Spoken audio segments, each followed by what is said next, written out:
Selamat berjumpa kembali di Educast, program studi pendidikan bahasa Inggris Universitas Siliwangi. Salam literasi. Hello Edu people. Alhamdulillah pada kesempatan ini, di siang hari ini, kita sudah kedatangan tamu yang luar biasa. Tamu yang saya pikir ini tamu yang sudah beken, terutama ya? orang-orang di Unsil ini pasti sudah kenal beliau lah. Alhamdulillah. Siapa lagi kalau bukan Ibu Hajah Isrosidah, Kepala UPT Kewirausahaan Universitas Siliwangi.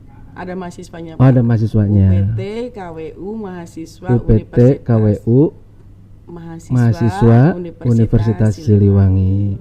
Terima kasih sudah berkenan hadir ke podcast kita ini. Terima kasih. Jadi kembali. Ini adalah namanya Educast Channel, miliknya program studi pendidikan bahasa Inggris.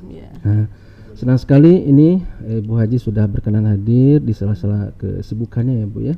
Sekarang sedang ada project Bu.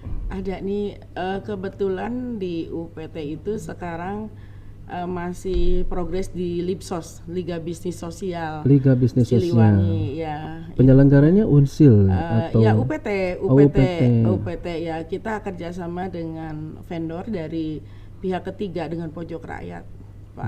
Baik. Itu udah kita melibatkan 75 mahasiswa yang terseleksi. Dari semua fakultas. Dari berapa ribu? Ya, dari seluruh prodi ada. Dari 23 prodi ada semuanya, kita seleksi dan terpilih 75. Sorry, tadi dari semua universitas? Dari semua prodi. Dari semua prodi di Universitas Siliwangi. Banyak juga ya yang punya bakat dan ada minat ke perusahaan ya ternyata. Insya Allah, iya, karena memang widikannya kita nanti mereka bisa menjadi startup gitu. Startup, ya, cuma lewat jalurnya itu Liga Bisnis Sosial, jadi lebih kepada social entrepreneur. Bukan kepada klasik entrepreneurnya. Baik. Ya, ini ngomong-ngomong startup ini ya. Kemudian tadi saya dengar ada banyak juga mahasiswa ya, dan memang ada perwakilan dari setiap prodi di Universitas Siliwangi ini. Andai kata mereka yang baru mengenal dunia kewirausahaan atau dunia bisnis kan tidak mudah untuk membuat startup begitu ya. Barangkali Ibu bisa memberikan informasi, mudah-mudahan jadi pengetahuan bagi mereka para pemula begitu ya, akan mencoba startup ini.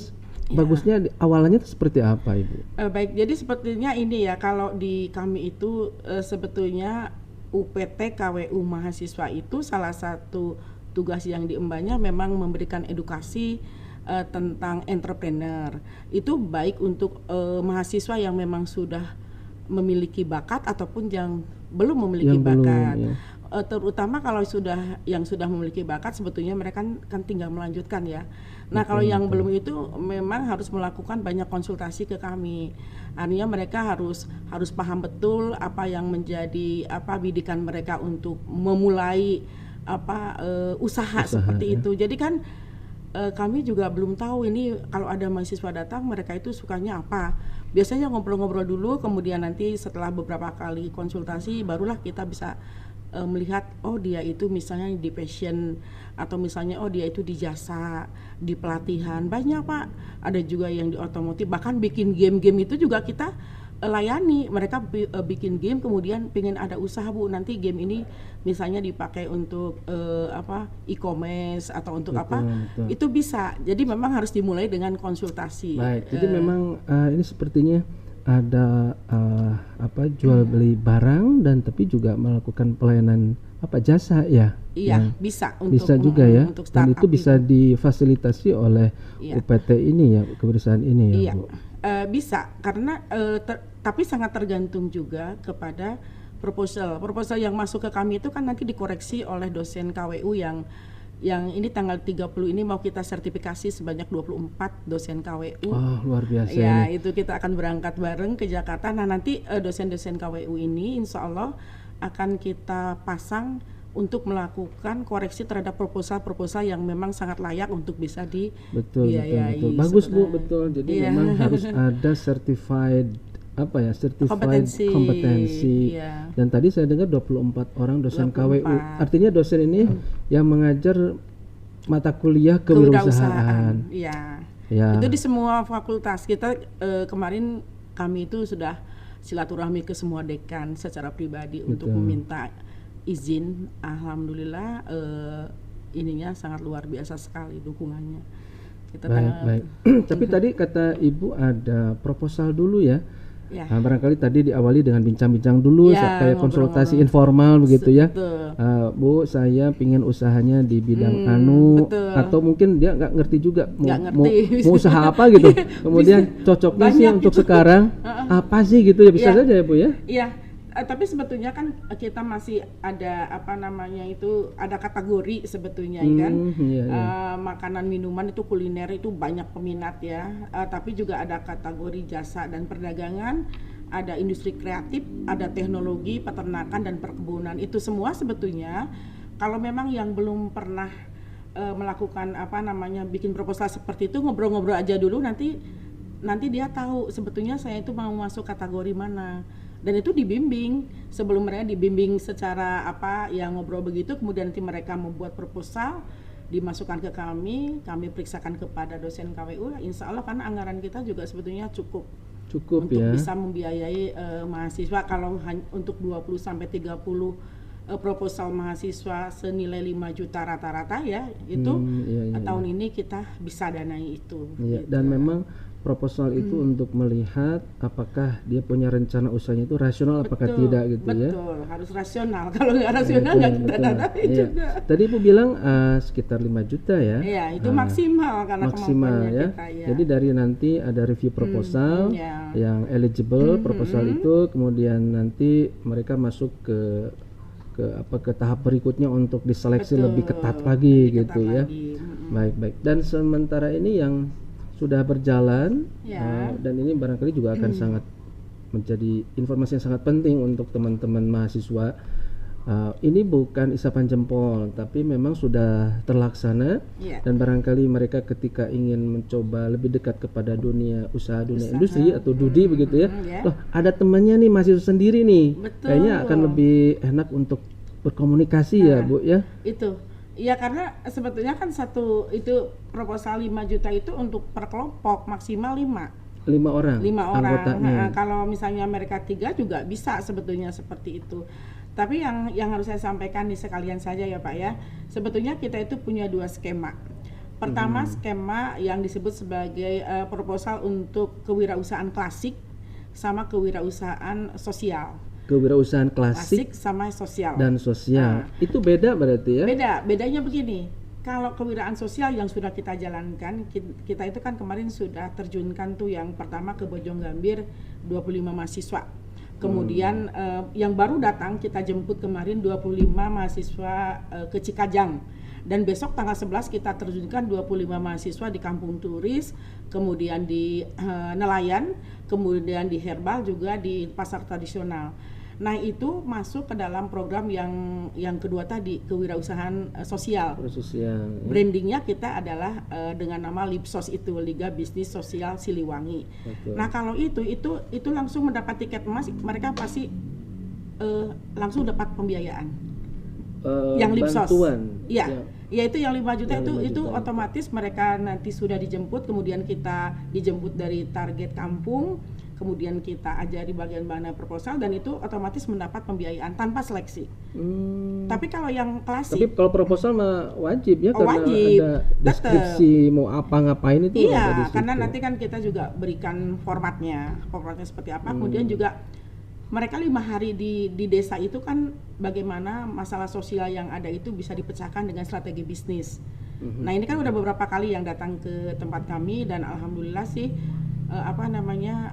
dapat tuh mereka dari kampung tuh, Bu ternyata gini-gini, ini Bu banyak UMKM yang tidak bisa berdagang dengan cara digital marketing misalnya.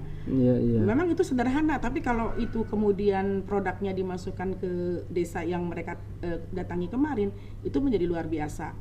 Dan yang 75 orang ini kalau mereka itu mau per kelompok 5 kemudian langsung membuat sebuah proposal yang memang layak, itu langsung itu skema yang pertama. Itu privilege ketika sudah mengikuti Liga Bisnis itu Sosial. Tapi kalau yang klasik, yang klasik berebut itu berebut, itu April nanti kita buka. Oke, jadi ada 2 jalur ya, Iya. yang klasik itu yang sangat Betul. kompetitif dan Betul. mulainya April besok di April. tahun 2022 ini. Dua-dua ini Kemudian yang kita satu akan- lagi sih yang tadi Lipsos. tuh Lipsos ya, kayaknya itu lebih jalur khusus ya. Iya, itu yang kemarin kita lewat dosen KPU. Oh. Jadi dosen iya. KWU itu memberikan orang-orang terbaik, Betul, mahasiswa betul. terbaik mendaftarkan kepada UPT. Ya, dan atas referensi dosen itu kan Betul. mereka tahu keseharian mereka Ya. bergaul dengan mereka mahasiswanya gitu ya. Persis seperti Bahkan itu. ada proyek mata kuliahnya yang menghasilkan startup bisa jadi. bisa jadi seperti itu. Tapi ini luar biasa ya, Pak Yusuf. Jadi Lipsos ini kan sebetulnya inisiatif di tengah-tengah. Sebetulnya saya ketika berbicara banyak kementerian waktu itu kan Pak Teten Mas Duki itu pernah sebagai pembicara di webinarnya FISIP. Kebetulan saya diundang sebagai pembahas. Betul. Kemudian Pak Prof Muradi waktu itu kan menantang, sebetulnya Ya, menantang. Ada nggak nih universitas yang mau terjun di bidang kewirausahaan sosial? Nah itu saya tangkap menjadi PR besar, jadi kepikiran gitu. Terus saya berpikir gitu ya, ini bagaimana ya tantangan, bisa nggak sama Unsil ditangkap? Pada waktu itu ya qadarullah datanglah anak muda dari Abalok dan Pojok Rakyat yang memaparkan tentang bagaimana bahwa social entrepreneur ini bisa gitu. Iya. Akhirnya saya dengar ada 10 kali pertemuan, kita terus berbicara untuk itu. Saya bilang, yuk berani nggak ini kalau kita guide untuk programnya kami UPT? Mereka siap. Siap ya, dan mereka jelasnya pasti sudah berpengalaman. Nah itu, Gimana? ini yang lucunya sebetulnya kalau praktek dengan mahasiswa mereka belum pernah. Belum pernah ya? Belum pernah, tapi konsep-konsep mereka punya. Konsep bahwa mahasiswa itu harus begini-begini, tapi secara praktik itu baru di Unsil.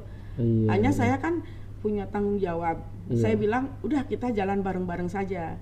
Jadi kolaborasi aja ketika mereka ada kelemahan pada saat praktek ya, saya masuk di situ. Iya, berarti ini satu hal yang perlu kita pelajari dari diskusi ini. Betul. Ada tadi niat yang kuat, Bu.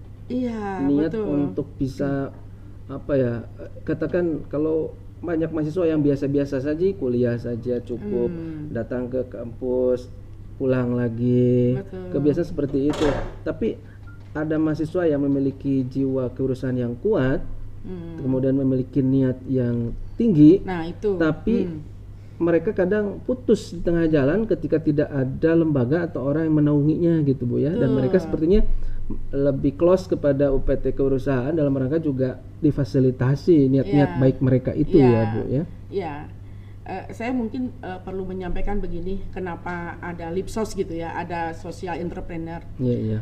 Ini berkaca dari tahun-tahun sebelumnya, mahasiswa itu hanya berebut di fasilitas usaha bisnis kreatif yang 5 juta itu. Kemudian setelah itu mereka selesai melaporkan, selesai. Tidak ada yang menjadi startup. Paling yang sekarang kehitung lah seperti Siomai Wiguna itu pernah mendapatkan fasilitas dari kami. Kemudian Sorabi Parahyangan itu juga mendapatkan didikan dari UPT. Padahal bersamaan dengan mereka itu banyak puluhan yang mengajukan proposal, tapi setelah mereka melaporkan berakhir sudah selesai. Nah kemudian social entrepreneur ini kan konsepnya tidak begitu, mereka tidak langsung memberikan proposal, mereka dimulai dengan workshop dulu kan. Setelah itu kemudian jadi mulai dari penelitian, nanti setelah penelitian mereka membuat proposal, kemudian produksi, kemudian nanti bisa mereka jadi startup. Bahkan di bulan Oktober itu nanti kita ada Entrepreneur Day, ini yang Lipsos ini program ada Entrepreneur ada, Day. iya itu di bulan Oktober tahun ini ya. Tahun ini itu kita fasilitasi spesialnya gratisan lah, mau apa silakan asal ada kemauan seperti itu. Mahasiswa yang punya kelompok daftar aja ke UPT. Nah jadi kalau yang Lipsos ini kenapa mendapatkan tiket istimewa seperti itu, karena memang dari awal kita udah persiapkan. Jadi tidak hanya sekadar proposal, mereka meneliti dulu apa yang menjadi masalah sosial yang bisa diberikan ide atau bahkan mereka sudah melakukan pengabdian dulu untuk bisa membantu perusahaan yang mungkin hampir kolaps dan sebagainya gitu. Ya sesuai dengan namanya sosial. Kan ada social oriented, ada business oriented atau profit oriented gitu ya. Saya pikir dengan diawali rasa ingin ingin mencoba menolong orang lain, kalau dia punya sesuatu kayaknya nih sesuatu itu bisa di-share juga untuk orang lain. Betul. Dan dia tidak terlalu berpikiran harus untung, sehingga Betul. kita bisa saja berpartner dengan siapa, tapi yang pertama kita ajukan itu bukan untungnya apa buat saya. Iya. Tidak seperti itu barangkali ya. Tidak. Kalau basisnya sosial. Iya, walaupun tetap kan social entrepreneur juga harus ada juga profitnya, karena kan walaupun sosial pasti ada profitnya gitu ya. Kan mereka juga butuh untuk operasional, betul kan? Betul. Tapi bukan tujuan utama betulnya itu. Gitu seperti itu ya. Dan basicnya itu sebetulnya basicnya kalau kita dianggap sok-sokan itu, yang namanya social entrepreneur itu nanti outputnya bisa nggak mereka memberikan lapangan pekerjaan kepada masyarakat yang sebetulnya mereka itu punya keahlian tetapi tidak punya orang yang bisa memfasilitasi. Makanya kenapa kita terjunkan ke desa-desa seperti itu, ya memang maksud dari social entrepreneur itu seperti itu, jadi berbasis kepada masalah sosial, masalah ekonomi kerakyatan. Betul. Jadi tidak hanya saya ini mau ngajuin proposal udah selesai cuma dagang kuliner seperti itu, kan kebanyakan sekarang kuliner yang kemarin. Sekarang saya lebih selektif lagi, jadi seperti tadi aja yang datang dia mempunyai ide membuat daster, ini mahasiswa tadi Penmas membuat daster yang langsung kerudungnya krup, kalau ada tamu dia nggak usah bawa kerudung misalnya. Dia cuma cerita saya dengerin, saya bilang bagus tuh itu, bagus idenya, terus apa lagi? Ya Bu, ide saya desainnya gini, bagus, mau nggak nih? Mau Bu, kita masuk, sok, saya bilang gitu. Saya tanya, kamu masuk Lipsos? Masuk Bu, Lipsos 2 baru. Oh ya udah, kalau Lipsos kamu udah dapat jatah gitu, banyak. Iya. Nah yang agak sedikit berdesak-desakan itu yang di klasik itu. Yang klasik itu yang besok April itu. Walaupun itu udah ada juga beberapa. Baik, ini barangkali menarik Bu. Ada 2 jalur, satu jalur Lipsos yang tadi dan klasik, yang satu lagi adalah klasik. Boleh jadikan dua-dua ini platform saja untuk bagaimana mereka bukan hanya mendapatkan bantuan saja, tapi bantuan itu kan stimulan saja sih sebetulnya.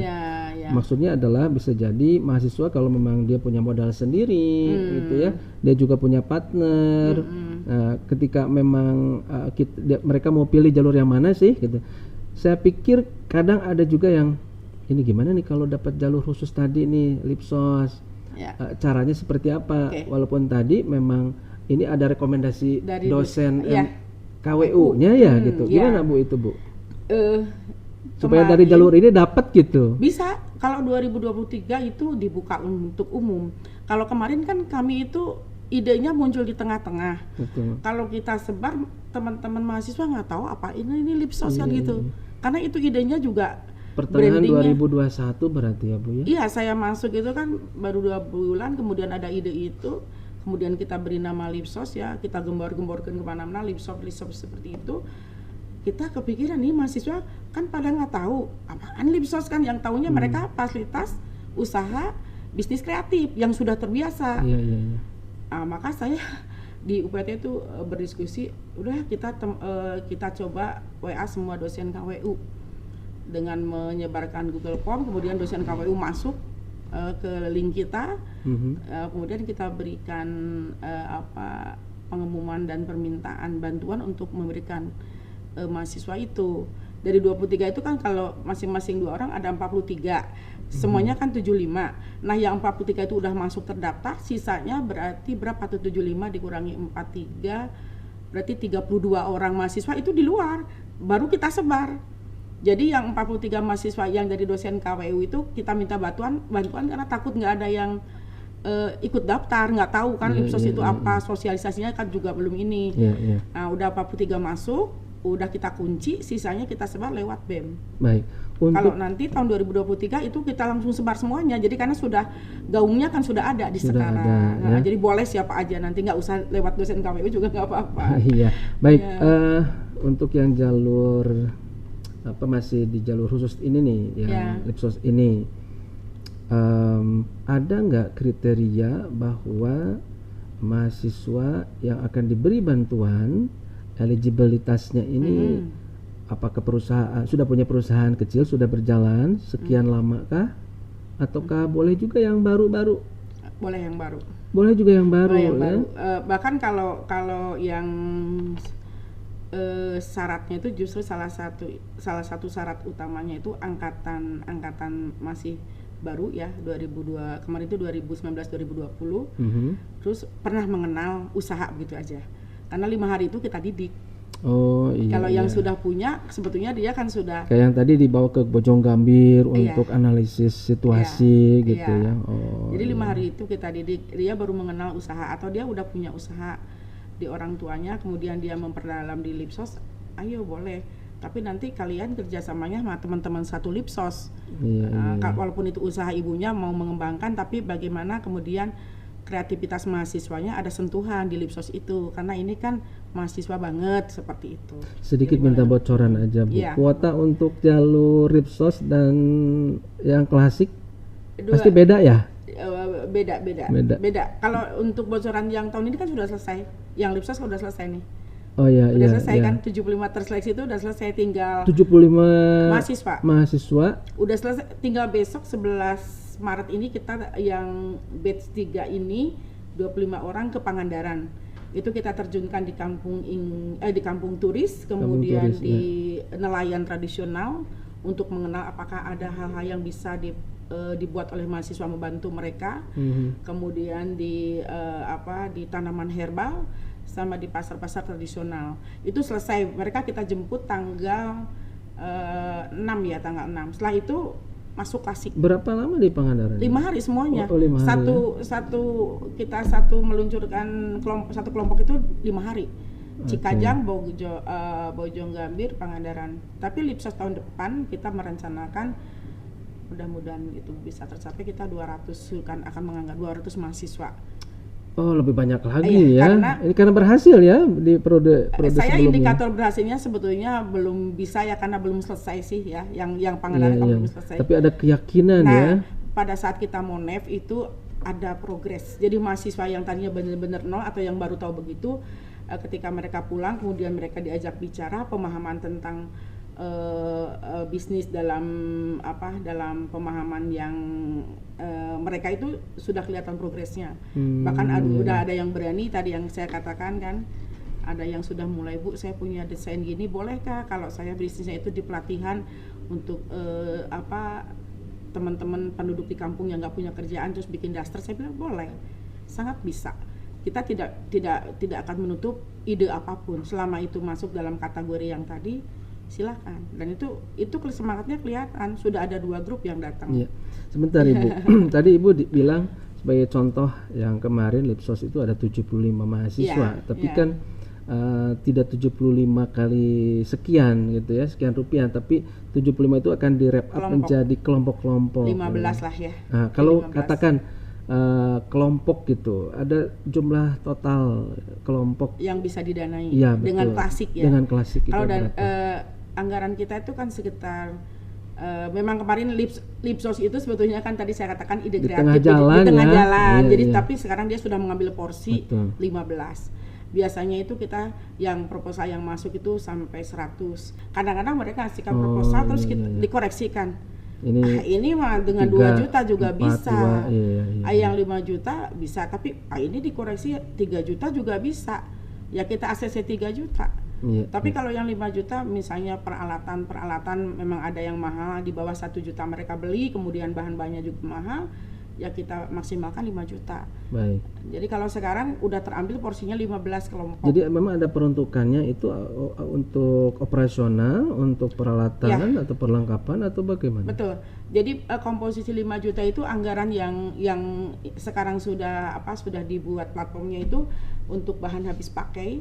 Kemudian untuk peralatan dalam kapasitas belanja di bawah 1 juta, karena kalau 1 juta tidak bisa didanai untuk dana yang dari UPT.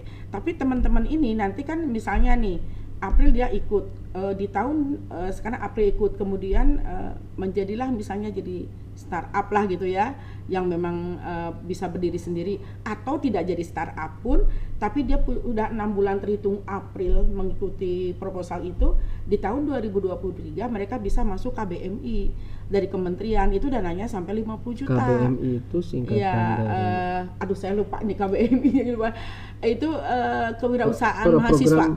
Program dari kementerian. Kemarin kita kan 4 kelompok kemarin ke Malang. Itu rata-rata dapat 22 juta binaan UPT. Nah, ini berarti memang kerjasama Universitas Siliwangi dengan kementerian juga. Kementerian, ya. Baik, ini Bu, sebentar.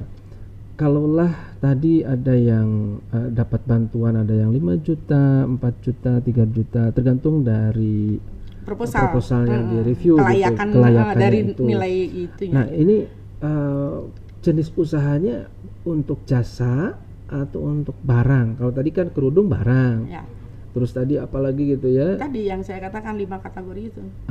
Jasa perdagangan, kemudian industri kreatif, kuliner, teknologi, perkebunan, perikanan.